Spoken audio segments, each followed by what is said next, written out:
Part 1, a gray afternoon in March of 1934. Portsmouth Dockyard on the south coast of England. A 50-year-old man in a wool suit walks down into a dry dock. Number 15. He is not a sailor. He is not an admiral. He is a naval architect. His name is Stanley Vernon Goodall, and in his hand he carries two things: a small electric torch and a notebook. He looks up. Above him, casting a long shadow across the concrete floor of the dry dock, sits the rusted hull of a battleship that had been left for dead 18 years earlier at the Battle of Jutland. Her name is HMS Warspite. She is 21 years old. She looks like what she is: an old woman in a hospital bed, paint faded, rivets weeping rust. Her superstructure the color of a fog that will not lift. Stanley Goodall walks slowly around her keel that morning. He is quiet. He is careful in his movements. He is about to make a decision that will change the outcome of the Second World War. But to understand what he saw that morning, you have to go back, 24 years back, to the North Sea. The 31st of May, 1916, 6:30 in the evening. HMS Warspite is dying. Her steering has jammed hard to starboard. She is turning in slow, helpless circles between the fleets, and every German gun within range has found her. 15 heavy shells strike her hull. 150 smaller holes punch through her plates and her superstructure. Steel buckles. Fires bloom in her decks. 14 men are killed. 16 more are wounded. Smoke rolls off her superstructure in black rivers. 21 months old. Her captain, Edward Montgomery Philpotts, wrestles the wheel back. Somehow, the tortured steering gear responds. Somehow, the ship lives. She limps north through the night, listing, leaking, her crew hurling bodies over the side because there is nowhere else to put them. When dawn breaks over Rosyth, the engineers who come aboard say the same thing very quietly to one another. She should be at the bottom of the North Sea. The men who repair her in the summer of 1916 do the best they can. They cut out the broken plates. They weld in new ones.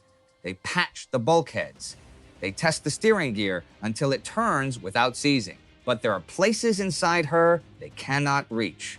There are fractures in her deep framing that would take a full reconstruction to fix. And there is no time, and there is no money, not in the middle of a world war. So they seal those spaces up. They leave the wounds where they are. They send her back to sea. She sails on for nearly 2 decades that way. Through the last 2 years of the First World War, through the mutinies and the mothball fleets of the 1920s, through the long peacetime cruises around the Mediterranean, showing the flag at Malta and Gibraltar and Alexandria. While inside her hull, the old scars ache and grow, and nobody who walks her decks knows they are there. Then, in the winter of 1933, an order comes down from Whitehall. Warspite is to be reconstructed. She is old. She is tired. Her machinery burns coal in an age of oil. Her fire control has not been touched since Jutland. She is one of 5 battleships of the Queen Elizabeth class, all of them veterans of that same terrible day in 1916. And if Britain is going to fight another war, she will have to fight it with these ships, because Britain in 1933 is not allowed to build any others. Brings us back to the dry dock at Portsmouth, the morning of the gulls crying over the water, the smell of cold smoke and salt. To dry dock number 15. And to Stanley Vernon Goodall, walking around the keel of HMS Warspite with a notebook in his hand. Who was he?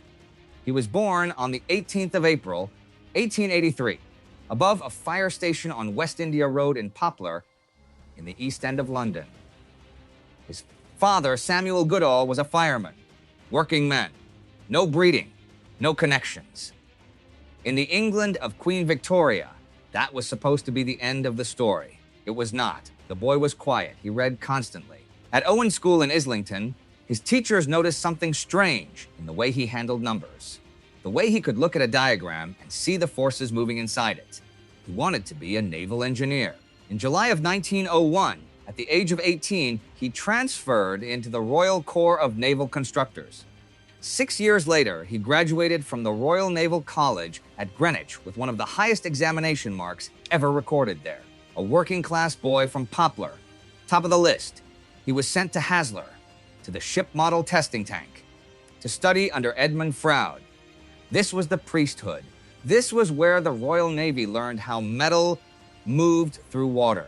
Small brass models of warships, handcrafted, hand-polished, sent gliding down long channels of dark water, while men in white coats measured wave resistance with instruments the size of pocket watches. Patient work, it suited him. Then the First World War came. Goodall did not fight at Jutland. Goodall studied it. He was part of the team that examined every hit, every buckled plate, every dead compartment on the ships that came home. Warspite was on his list. He walked her decks in the dry dock at Rosyth in June of 1916, 28 days after the battle. He counted the holes. He measured the deformation of the armor plates. He climbed down into her engine spaces and looked at where a shell had punched clean through a bulkhead and out the other side. He wrote a report about what he found. The report was suppressed. The Admiralty did not want the public to know how close their battleships had come to breaking apart. There was a war to win. There were sailors to encourage. So the report went into a locked cabinet in Whitehall and stayed there. But Goodall knew. Goodall remembered. And when 17 years later, he stood again in Dry Dock 15 and looked up at that same hull, he was the one man in England who understood exactly what was wrong with her.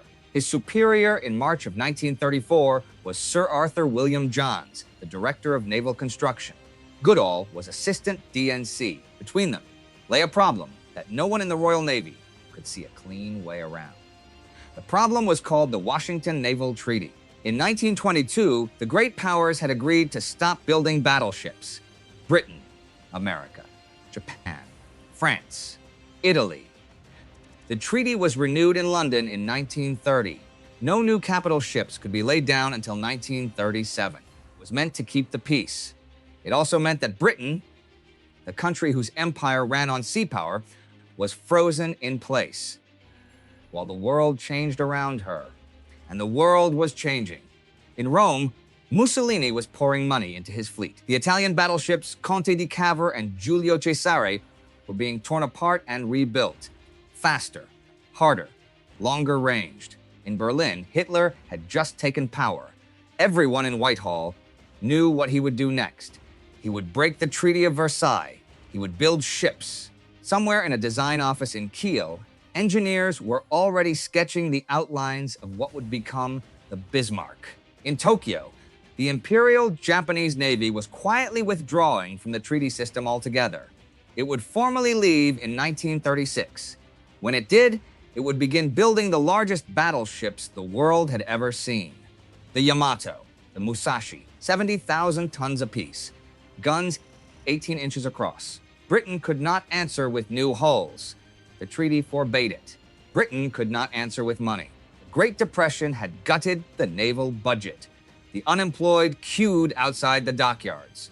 Every pound was fought over in Parliament. The men who ran the country were not thinking about battleships. They were thinking about hunger marches, rent riots, about the miners of South Wales. So Britain had one option, a cold, unromantic option. Rebuild what she already had. Take the old ships, the Jutland veterans, the battle-scared Queen Elizabeth, and find a way to make them modern again. Warspite would be the first. The initial plan, approved in early 1934, was modest. A limited refit. Update the boilers. Improve the anti-aircraft guns. Perhaps add a spotting aircraft. Cost, a few £100,000. Timeline, 18 months. That was the plan on paper. Then they began to strip her. When the yard workers at Portsmouth cut into Warspite's superstructure in the spring of 1934, they found something no one had accounted for.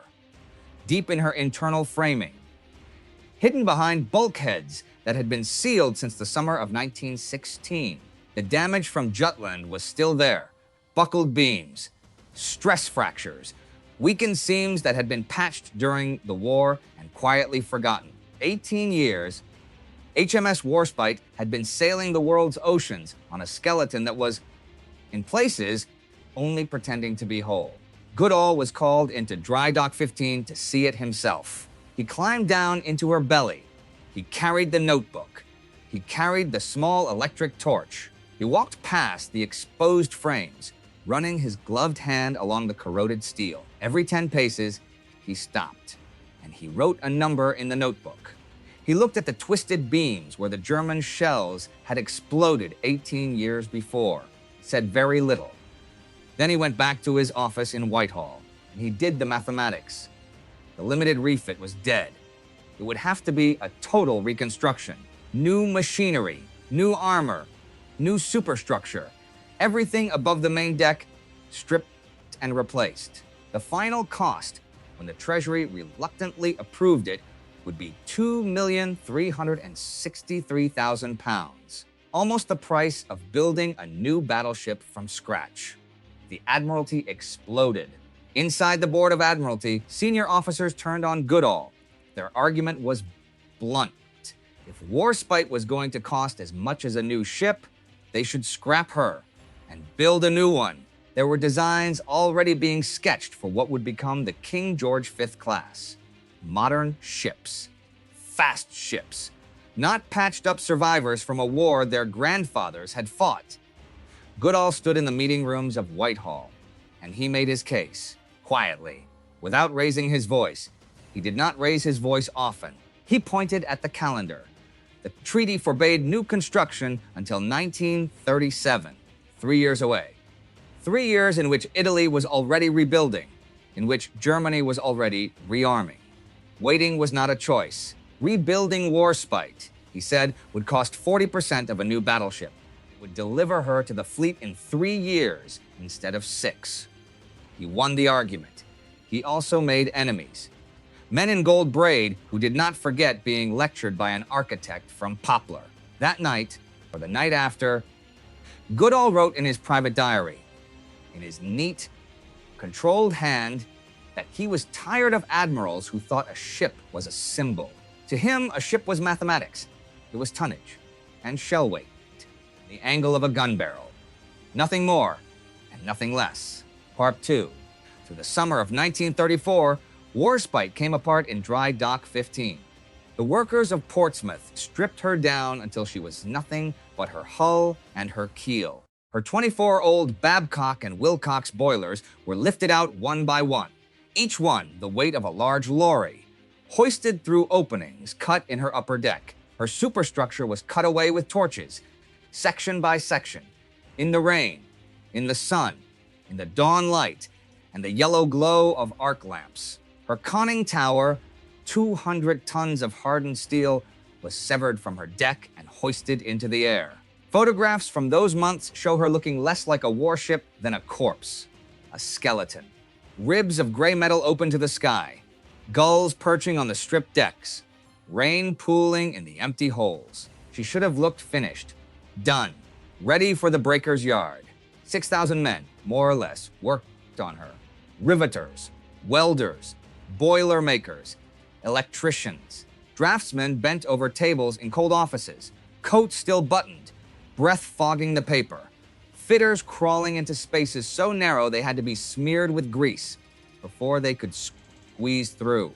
Old men who had built her the first time back in 1913, walking her decks again in 1934 with hands that remembered every rivet. You have to picture the noise, the scream of steel being cut, the rhythmic hammer of pneumatic guns, the shout of foremen over the roar of the yard, cranes swinging turret barrels longer than a city bus through the air, chains creaking under 70 tons of hardened metal, fires burning in braziers on the dock walls, men eating bread and dripping out of tin lunch pails, watching their ship come apart and go back together, day after day, for 3 years.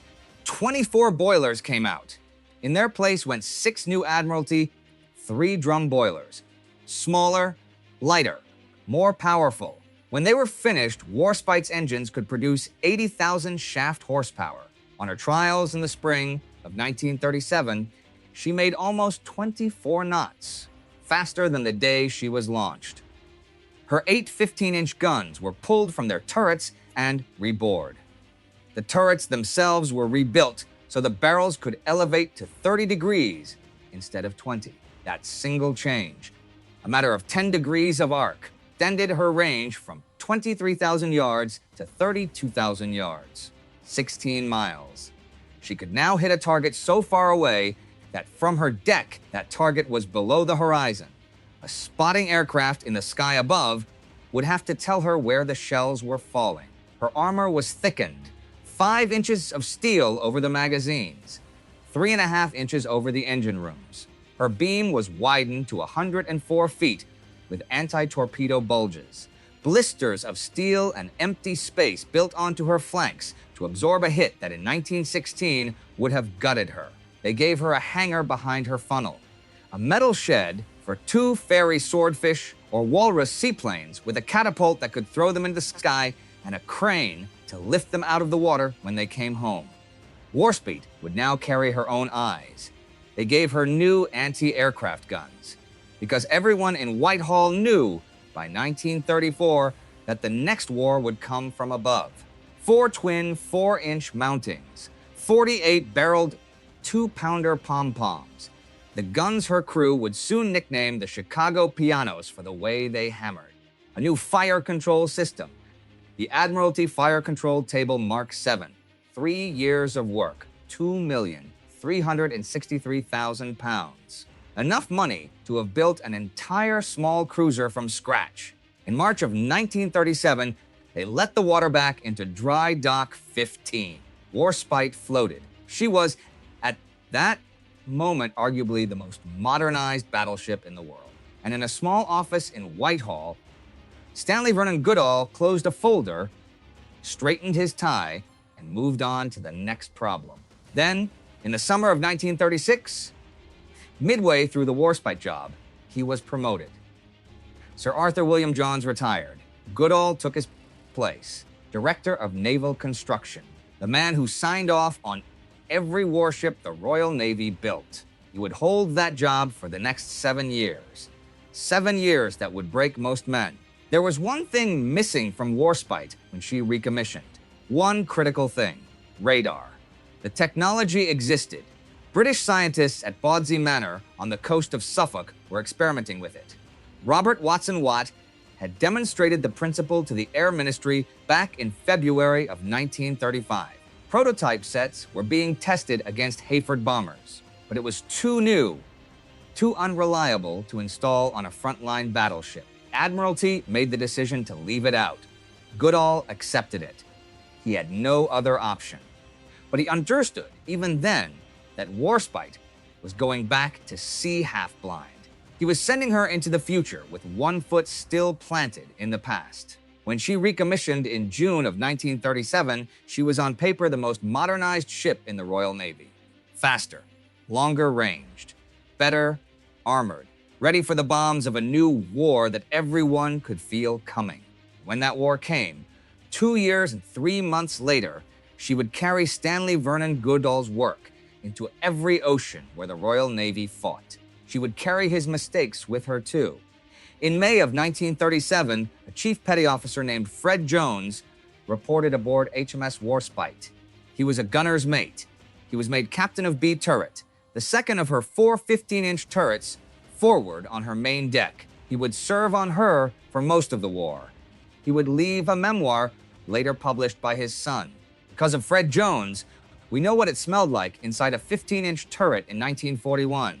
Cordite, sweat, oil, fear. The smell of hot brass casings clattering onto steel deck plates. Smell of the man beside you praying to himself under his breath. Warspite went south to the Mediterranean in June of 1937 as flagship of the fleet under Admiral Sir Dudley Pound. Almost the moment she arrived, one of her brand new pom-pom guns misfired during a salute and put shells into the city of Valletta on Malta. No one was killed. The Admiralty apologized. Goodall, in his private diary, wrote something short and bitter about crews who did not understand the weapons they were given. The truth was harder than embarrassment. The guns worked. The men did not yet know how to use them. Warspite had been built for a war that had not started. It would start now. On the 3rd of September 1939, Neville Chamberlain went on the wireless from Downing Street. Britain was at war with Germany. Goodall was still director of naval construction. He was 56 years old. The war had arrived on his desk 3 years earlier than the timetable. From that morning forward, everything he did, every drawing, every specification, every meeting in a bomb shelter conference room would be a race against time. Admiral Pound was gone, promoted to First Sea Lord in the summer of 1939. In his place at the Mediterranean, another man took command.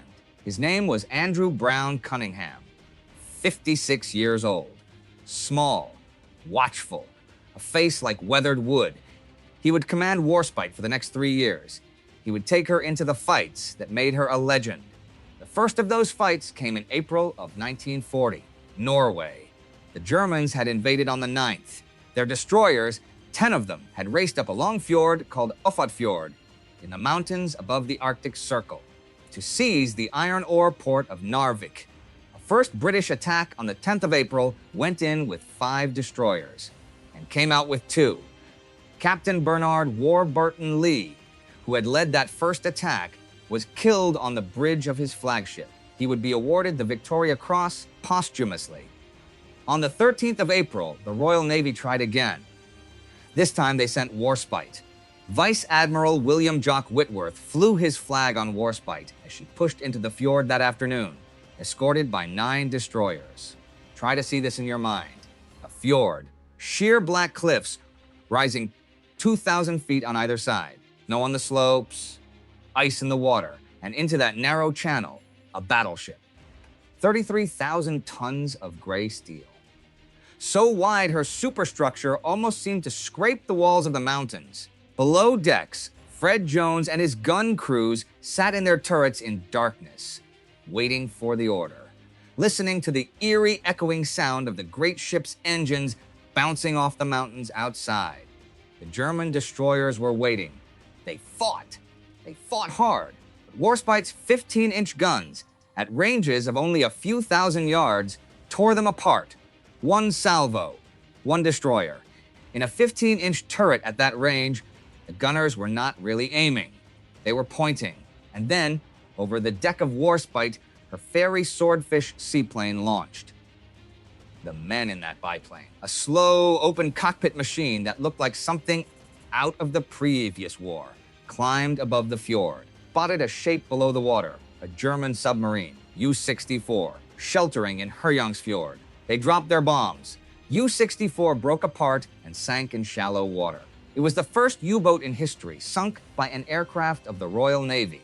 It happened because Warspite, thanks to a hangar Goodall had built into her 3 years earlier, was carrying her own aircraft. By nightfall, all 8 remaining German destroyers were destroyed or scuttled by their own crews. 2,000 German sailors were dead or captured.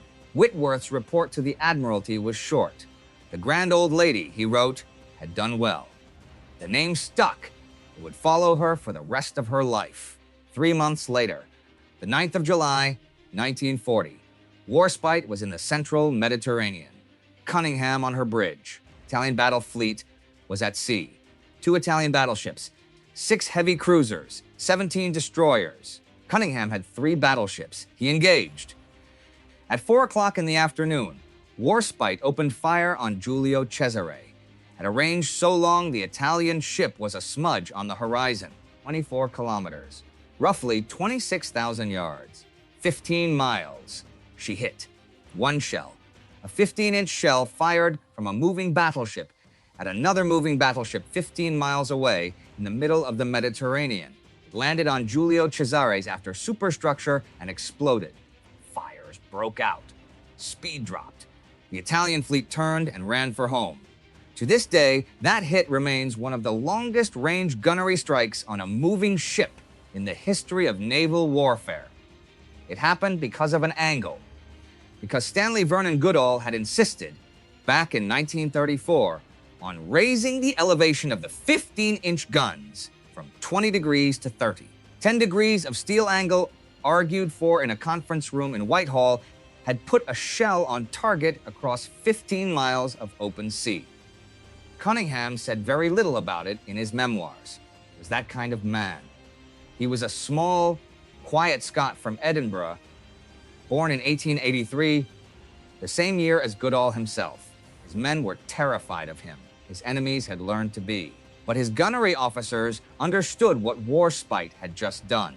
And Fred Jones, sitting inside B turret during the battle, would tell his son years later that the deck under his feet had shaken like a train hitting a bridge. 9 months later came the next moment, the night of the 28th of March, 1941, Cape Matapan, the southern tip of Greece.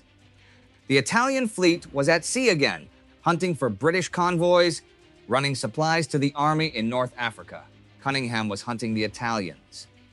And now, for the first time in her career, the British squadron had something the Italians did not. HMS Valiant, sailing beside Warspite, carried a working radar set. Warspite herself would not receive her full radar suite until later that year in an American shipyard.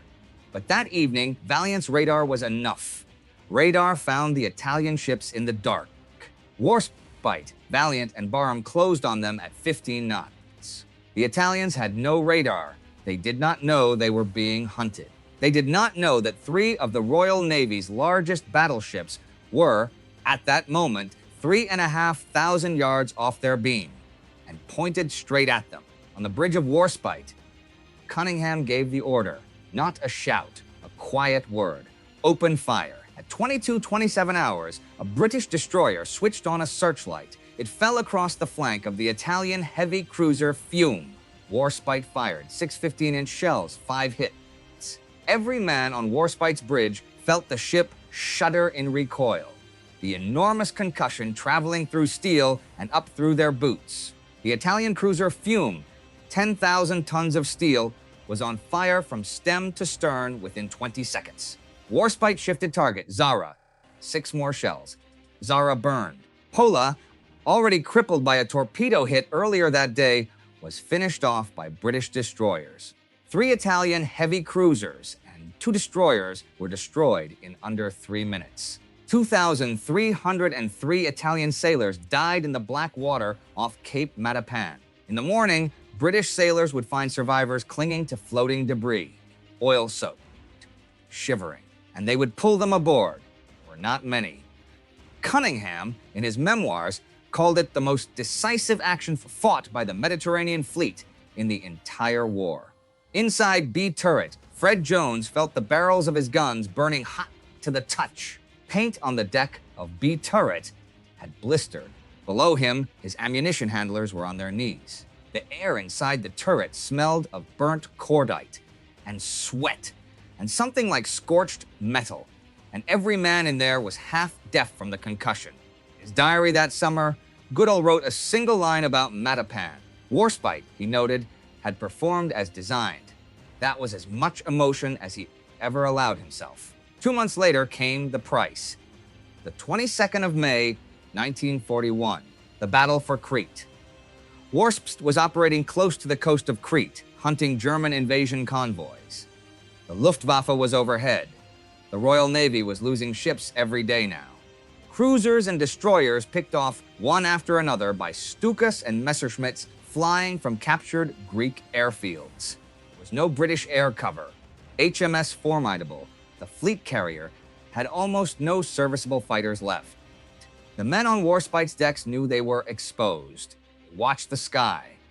They fired their 4-inch guns and their pom-poms and their machine guns until the barrels were too hot to touch. At 1:32 in the afternoon, 3 Messerschmitt fighter bombers came out of the sun and released their bombs. 2 missed. 1 did not. A 500-pound bomb struck the exact spot where Chief Petty Officer Fred Jones had been standing 60 seconds earlier, repairing a jammed anti-aircraft mount on the starboard side. He had just walked away. The men who had taken his place did not. The bomb tore through the deck, exploded in the 4-inch anti-aircraft battery, set fire to her superstructure. 43 men were killed, 69 were wounded. Some of the wounded burned to death in the compartments below the battery before rescue parties could reach them. It was for the first time since her reconstruction a bad wound. Her boilers took damage. She could barely make 15 knots. She limped back to Alexandria. Fred Jones went back to his turret. He did not talk about the men who had died in his place. Not for years. She could not be repaired in Britain. The Mediterranean was closed. The Suez route was too dangerous. Every mile of the direct route home was under the guns of the Luftwaffe or the U-boats. So on the 25th of June, 1941, Warspite sailed east, down the Red Sea, across the Indian Ocean, to Manila, then to Pearl Harbor. 6 weeks at sea in a battleship whose boilers were half broken, whose decks were still scorched from the Crete bomb, she reached the Puget Sound Navy Yard at Bremerton, in Washington State, on the 11th of August, 1941. Read that sentence again. A British battleship damaged by German bombs in Greek waters was repaired in an American Navy yard 4 months before Pearl Harbor, before the United States was even in the war. It happened under the terms of the Lend-Lease Act, and with the quiet approval of President Roosevelt. It was one of the first signs, still hidden from most of the American public in the summer of 1941, that the two English-speaking navies had already, in effect, begun to fight the same war. For anyone watching in Berlin or Tokyo who understood what was happening in that Bremerton dry dock, the war's ending was already visible. The American workers of Puget Sound treated her like their own. They rebored her 15-inch guns. They added anti-aircraft armament. They rebuilt her bridge. And they gave her what Goodall had wanted for her 4 years earlier, a full suite of radar. Type 271 for surface search, Type 281 for air warning, Type 284 for main battery, Type 285 for anti-aircraft fire. The 7th of December, 1941. While she was still at Bremerton, the Japanese struck Pearl Harbor. Warspite went on alert. If the enemy had turned east, she was one of the few ships on the American West Coast with the guns to answer them. She was recommissioned on the 28th of December, 1941. No longer half blind, she sailed down the west coast of America, crossed the equator, and arrived in Sydney, Australia in February of 1942. She would fight for 2 more years in the Indian Ocean under Sir James Somerville against the Japanese fleet that had crushed everything in front of it. Then home again in the summer of 1943 to fight one last time in the Mediterranean and to meet a weapon nobody in the Royal Navy quite understood. 16th of September, 1943, off Salerno in southern Italy. Warspite was providing gunfire support for the Allied landings on the beaches south of Naples. The Italian government had already surrendered. Only a week before, the surviving ships the Italian fleet had steamed out of their ports and given themselves up to Cunningham at Malta. Warspite had been there to escort them in. The great Italian battleship Roma had tried to make that same journey and had been sunk on the way by German aircraft, using a new weapon. Nobody in the Royal Navy quite understood what that weapon was. Then, high above Warspite, an unfamiliar aircraft appeared. A German Dornier Do 217. 3 shapes fell from beneath its wings. They did not fall straight. They fell, and then they corrected. They were being steered. They were called Fritz X, 1,400-kilogram armor-piercing bombs, guided by radio from the aircraft above. Some of the first guided weapons in the history of warfare. One struck Warspite amidships. It punched through 6 decks. It exploded in her boiler room. A second exploded in the water beside her, buckling her hull plating from the outside. She lost all power. She lost all steering. She began to flood. She had to be towed to Malta on the end of a cable, drifting like a corpse at 4 knots. Her crew worked in flooded compartments in complete darkness, sealing bulkheads by touch, keeping her afloat. Goodall, in London, designed the emergency repairs. X-turret, one of her main gun turrets, would never fire again. The world had changed while Warspite was being rebuilt. The world had changed even more since. She had begun her career at Jutland in 1916 in a duel of iron ships firing solid shot at each other across open sea. She was ending it under a sky filled with radio-guided bombs. She was the bridge between two eras of war, and she was almost finished. Part 3, she should not have been at Normandy. By the spring of 1944, HMS Warspite was a wounded animal. Her X-turret was dead, welded silent after the Fritz X bomb tore through her hull off Salerno. Her top speed had dropped. Her boiler rooms carried scars that could not be repaired in a working Navy yard. Only patched, only braced, only made just good enough. She sat at Rosyth in Scotland through the last months of the winter, and every officer who came aboard came away with the same thought. She belongs in a scrapyard, but the Royal Navy had run out of battleships. The men planning Operation Neptune, the naval side of D-Day, needed heavy guns to break the German coastal defenses. Every 15-inch barrel in the fleet was accounted for. Warspite still had 6 of them that could shoot. She was ordered south. But before that, before Normandy, something happened in an office in Whitehall that would define the rest of Stanley Vernon Goodall's life. In January of 1944, in the middle of the greatest war in human history, at the moment when his knowledge and experience were most desperately needed, the civil service forced Sir Stanley Vernon Goodall into retirement. He had turned 60. That was the rule. It did not matter that he had spent 30 years building the ships that were now winning the war. It did not matter that Warspite, at that very moment, was preparing for D-Day.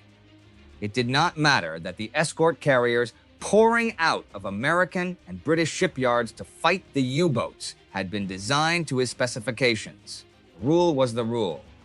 He wrote about it in his diary. He tried in his quiet, controlled prose not to be bitter. He did not succeed. He wrote about admirals who did not understand the machines they used. He wrote about bureaucrats who could not see past the calendar. He wrote about the loneliness of a man who had spent his life doing work no one would ever thank him for. He was allowed to keep a smaller job, assistant controller for warship production. He held it until October of 1945, until the war was over and Japan had surrendered. And then he was let go from that too. He walked out of the Admiralty for the last time, an old man, knighted, decorated, respected, but finished. Meanwhile, Warspite went to war one more time. On the morning of the 6th of June, 1944, she stood off Sword Beach in the English Channel, and she opened fire on the coast of France. Fred Jones, still captain of B Turret, still at his post after 7 years, still alive after the near miss at Crete and the guns of Matapan, felt the deck jump beneath his feet the way it had jumped at Cape Matapan 3 years earlier. Different sea, different enemy, same guns. The muzzle blast of a 15-inch salvo at 3,000 yards was a physical wave of pressure that a man could feel in his chest through steel and concrete and cordite. Fired all day. She fired the next day, and the next. Over the course of the Normandy campaign, Warspite would put 314 15-inch shells into German positions along the French coast. She fired at Sword Beach on the 6th of June. She fired in support of American troops at Utah Beach on the 9th. She fired for the British 69th Infantry Brigade at Gold Beach on the 11th. So close to shore that the men in the trenches could hear her salvos coming in overhead like freight trains. The soldiers ashore said that when Warspite fired, the German shelling stopped for hours. Then, on the 13th of June, 1944, 7 days after D-Day, she was ordered back to Rosyth to have her gun barrels replaced. They had been fired so many times, so hot, so long, that the rifling was worn out. She never made it. 28 miles off Harwich, in the gray water of the North Sea, she struck a German magnetic mine. The explosion opened her hull below the waterline. Flooded. She limped into port on 3 shafts, one of her propeller shafts torn from its bearings. The Admiralty made its decision quietly. Warspite would not be fully repaired. It was not worth it. The war had a year left. Perhaps less. There were newer ships now. and easier ships. But she was not finished yet. Sent her back out. In November of 1944, patched together with steel plates welded over her wounds, unable to make more than 15 knots, with only 3 of her 4 main turrets working. She took part in the bombardment of Walcheren in the Netherlands. 15-inch shells smashed German fortifications on the mouth of the Scheldt, helping to open the port of Antwerp for Allied supplies. It would be her last action. When the guns fell silent that autumn, she had earned 14 battle honors, more than any other ship in the history of the Royal Navy. Sir Andrew Cunningham had by then risen to be First Sea Lord in London. Vice Admiral Whitworth had retired. Fred Jones was still aboard, still at B turret, still doing his job. Stanley Vernon Goodall was already gone. 2 years passed. The war ended. Peace came. Rationing continued, harsher in some ways than it had been during the war. And in the summer of 1946, the Admiralty made a decision about HMS Warspite. There had been proposals to save her, to preserve her as a museum ship, moored somewhere in the Thames, or at Portsmouth, a monument to 2 world wars, and to the men who had fought them. Fred Jones was among those who quietly hoped she would be saved. He had written to his family from the Mediterranean during the war that Warspite felt to him like a living thing. He did not want to see her cut apart. The proposals were rejected. Britain was broke. Britain was rationed. Britain could not afford to feed her children, let alone maintain a rusting battleship as a memorial. Warspite was condemned to the breaker's yard. On the 19th of April, 1947, she left Portsmouth for the last time. She was under tow.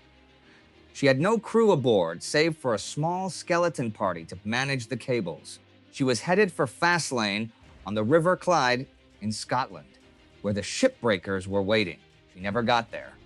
Off the coast of Cornwall, in the channel that had watched her sail out for 100 battles, a storm rose up. Wind hit 50 knots. The tow cables tightened, screamed against the bollards, and snapped. Warspite drifted free. For a few hours in the darkness, no one knew where she had gone. She was a ship without a crew, without engines, without steering.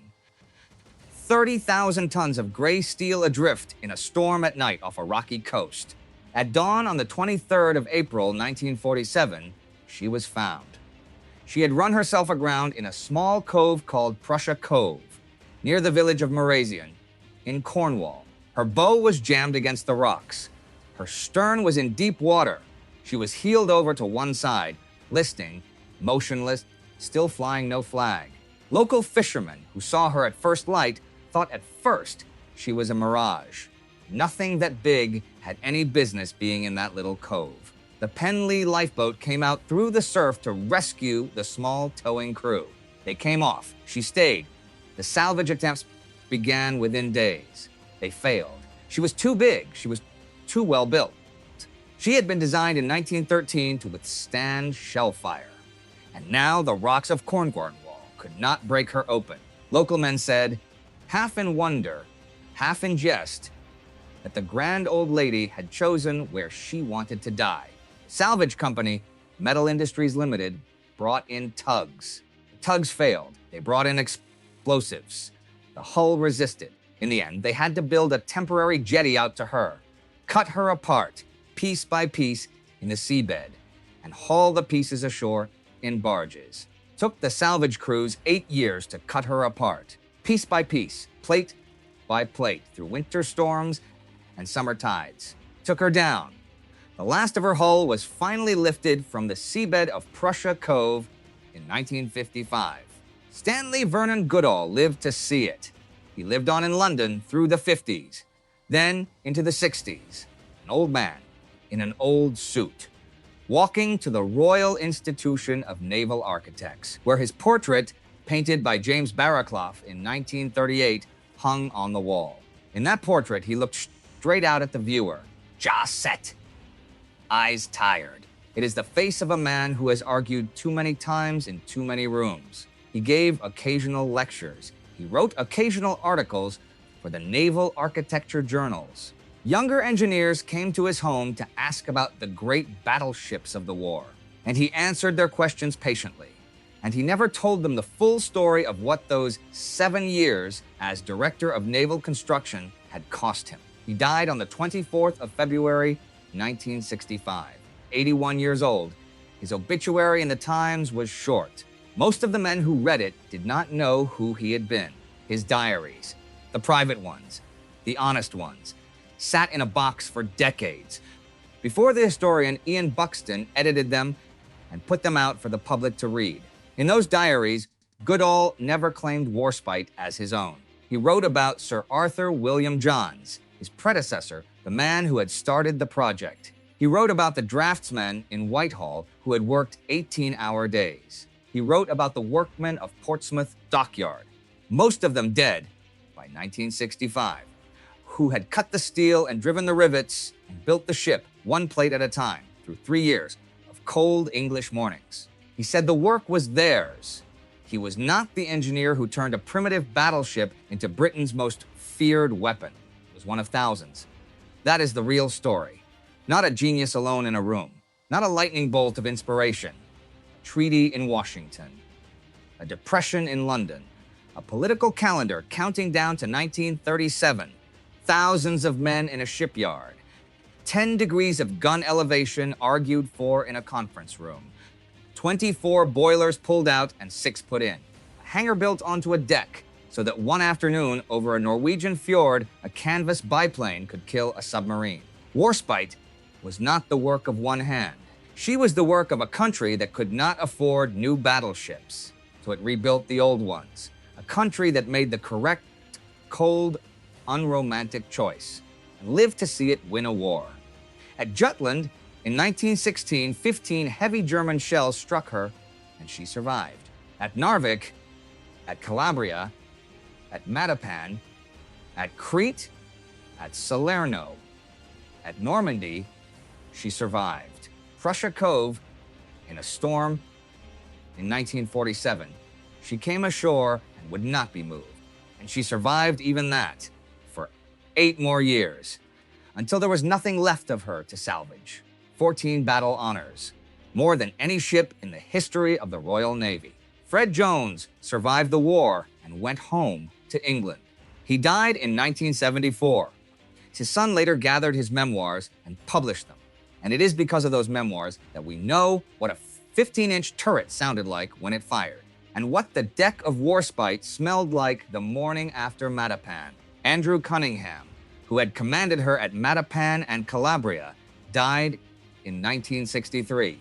Still a Viscount, still remembered by his men as the finest admiral of the Second World War. William Jock Whitworth, who had taken her into the fjord at Narvik, retired quietly and died in 1973, largely forgotten by the public. Warspite herself lies still, in her way, on the seabed off Cornwall. If you go today to the coast of Cornwall and walk the cliff path above Prussia Cove at low tide, on a clear day, you can still see her. A darker patch on the seabed, a shadow in the water, rust in the shape of a ship. That is all that is left of the grand old lady, Stanley Vernon Goodall, the engineer, born above a fire station in Poplar, in the East End of London, on the 18th of April, 1883, who spent 7 years arguing with admirals in Whitehall about 10 degrees of gun elevation, who watched his country's most feared weapon fight in every sea from the North Cape to the coast of France, and who died in a small room in London in 1965, at the age of 81, with a short obituary in the Times that most men who read it did not understand. He said the work was not his. He said it belonged to the 6,000 men of Portsmouth Dockyard. He said it belonged to the country that could not afford new battleships. He never said it belonged to him. But somewhere in a box in a house in London in 1965, sealed by the widow of an old man, sat 22 volumes of a diary that no one had read in 20 years. The diary is now at the Imperial War Museum. Anyone can read it. In it, Stanley Vernon Goodall never says the words "I made her." He does not need to. Warspite made herself known at Narvik, at Calabria, at Matapan, at Salerno, at Normandy, Prussia Cove in a storm, refusing to die. The ones who did not come home are the reason the rest of us did, and a 50-year-old engineer in a wool suit, standing in a dry dock in Portsmouth on a gray March morning in 1934, is the reason a 21-year-old battleship, patched together over the hidden wounds of Jutland, became the most feared weapon of the war. He never took credit. History finally did.